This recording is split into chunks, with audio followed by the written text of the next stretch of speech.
Yeah, if it doesn't, couldn't get any better in the old Ute racing, we've decided to put the fast guys at the back and see how well they can get through the field. Bruce Kennedy starting off pole position. Next to him is Peter Robb.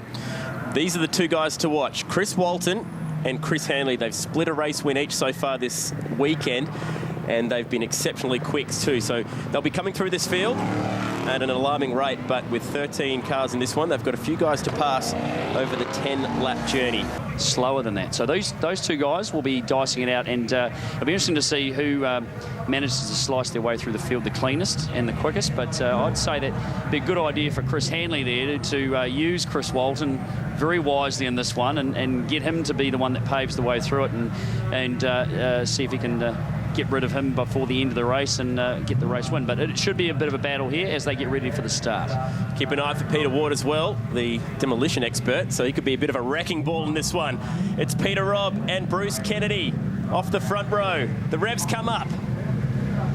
Final race for the Utes at Pukekohe is away. Great jump for Chris Walton it was off the second last row, but put this one down. Peter Robb's going to lead them into one. He's got a great jump off the line. He went between Hamish Cross, around the outside, has gained a couple of spots going in. A bit of a lock-up going on there.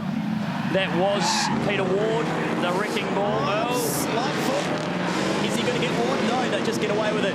Hanley's taken a very, very slow approach to this one. I think he might have been expecting a bit of action early on. He's still at the back of the field trying to find his way through now. But Walton, good start.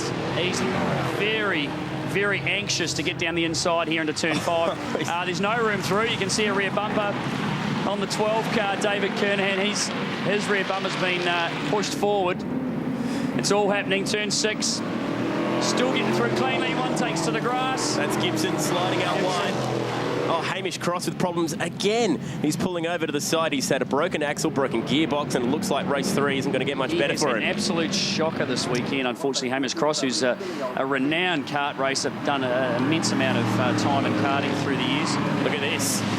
Oh, it's Kernahan around the outside at turn 10. That's difficult to do. Well, I think he must be watching some of the supercar guys yesterday and see that there was some amazing passing going on through that section. Cross has pulled up. His Ute has given up its ghost and pulled over to the side of the track there at the new complex on the back straight there. So that's the end of his day. The good news is we stay green. This is Gibson going wide at turn 1 into the gravel.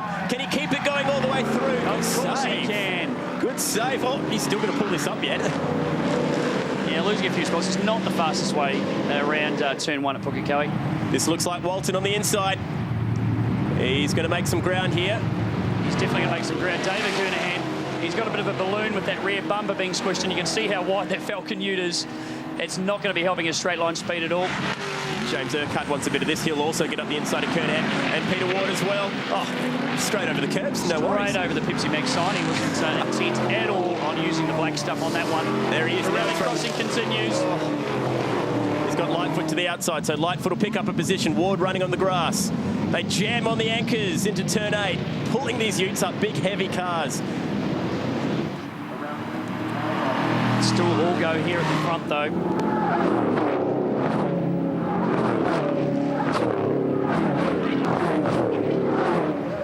Peter Robb, Jeff Spencer, first and second.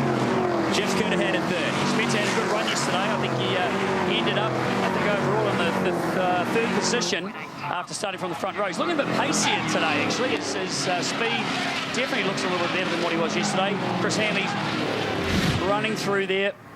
Here it is once more. Yeah, this is Gibson flying off. They don't run a slick tyre, the Utes. It's got tread on it, so you don't quite have the grip of your usual sports cars and supercars. That's because they spend so much time off the track. They need to have grip when they get on the grass or in the gravel traps, and as we saw, it worked absolutely beautifully. Those groove tyres working excellent when you're in the dirt. Here we go, once more down into 5. Jamming on the brakes, a lock up at the back. Walton up the inside of Rudd, gets another one. He's moving through. He's moving through. Good move there on the inside. Used a lot of track there. Peter Ward's following suit. He's working his way. There's a good battle going on to the hairpin here, side by side.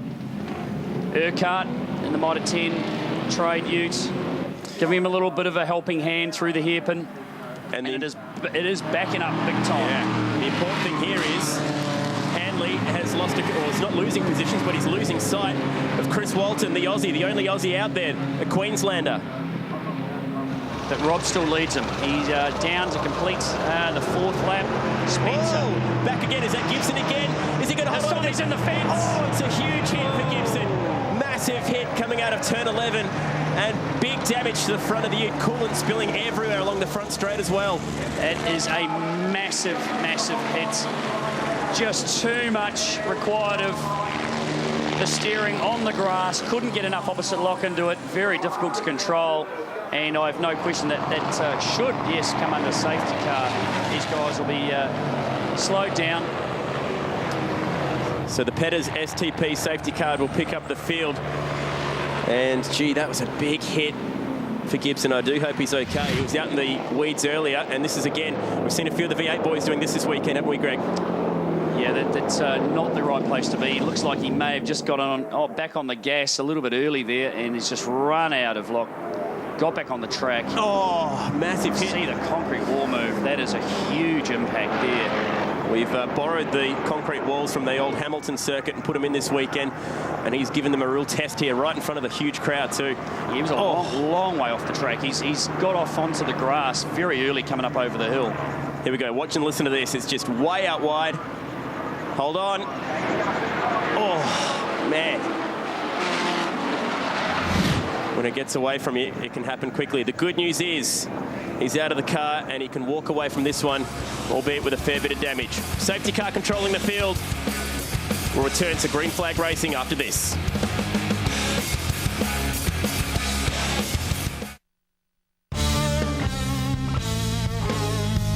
This is what it looks like when a Ute goes spearing hard into a concrete fence. 23-year-old Rob Gibson had his first race here at Pukekohe back in 2010 in a Suzuki Swift, and that was a big one. That was something he's going to remember for a long, long time. So got a bit out of shape, got well onto the grass as we're coming around to get a restart this time around. Peter Robb still leading this one. Jeff Spencer is getting excited. Thinks it's a double file restart. Thinks it is. Here they come. Okay, now there's a bit of coolant over to the right-hand side, so I want to be careful of that. I wouldn't go diving too far down. You can see it. Looks like Kernahan's gone through it, and so too has, I think that might have been Hanley. Here goes Walton. Look at Walton around the outside of one. He's been the big mover and shaker starting. The back row. Oh no, Rudd locks it up, and he tags Kernahan. He tags Jeff Kernahan. He comes back. Going. Oh, they did well. They did very well to miss that. Still some arch and barge going on though. Lightfoot sideways again. I think we have not seen him straight in 2 days of racing. Buzz Heavyfoot. This is the battle again at the front. Robin Spencer. Rob's being defensive. He's on the brakes pretty early. Spencer's looking in his mirrors. He can see Walton. Again, he's made him another spot. Runs a little bit wide, Spencer. Walton will be looking to clean these guys up nice and quick. There's his biggest competitor, Chris Hanley. That was still a few cars back. That was straight out of the Mark Larkin playbook, that one. Beautiful exit through 6. Line him up at the outside. It's a big playbook too. It's a big playbook. So many pages. So many pages. So Walton moves up into second position. Looking racy. Rob is going to have him in the mirrors, even closer than what it is right now. Very soon. Hanley still a couple of spots back. He's been very patient. Very, very patient. Trying to look after the panels on that Commodore. It's a 9 points paying round in the championship as they go way over to the right. That's down in coolant country. Is that going to be on the tyres at the approach to one? No. Rudd and Hanley both hang on to it.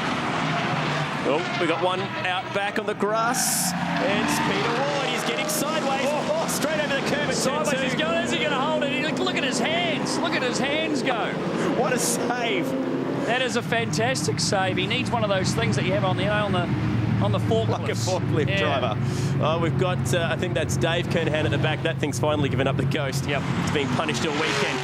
Hanley looks to the inside of Rudd. Has to go to the outside.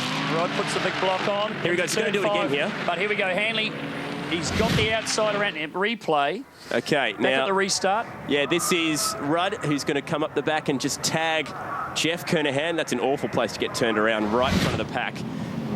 And we had the change for the lead, exactly the same move that he pulled a lap earlier on Jeff Spence. The Australian leads the field. Rookie of the year last year in our Australian Youth Series. And now he's out in front of the Kiwis.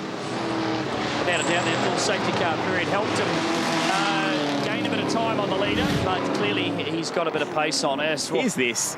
Watch this. The wrecking ball. Chaos. That's his nickname. Let's see why. Love seeing the Utes sideways. Chris Hanley still in 4th position. He has been, as I said before, very patient.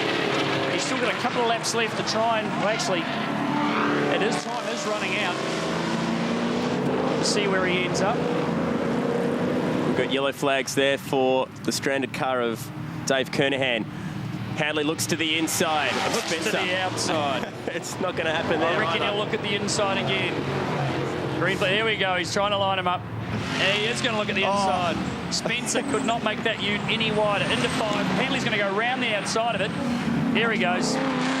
You go the inside, I'll go the outside. That's beautiful. And 5, 6 and 7 were designed for this. Side-by-side racing, crisscrossing.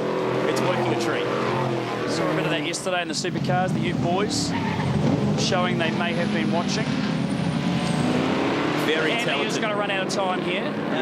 He's back in 3rd position. Chris Walton, the time that he was setting yesterday in the race, 17.5 was electrifying. And the fastest time I think Chris Hanley has done this weekend prior to that was a 17.6 during the race that he won the day before. So over the hill.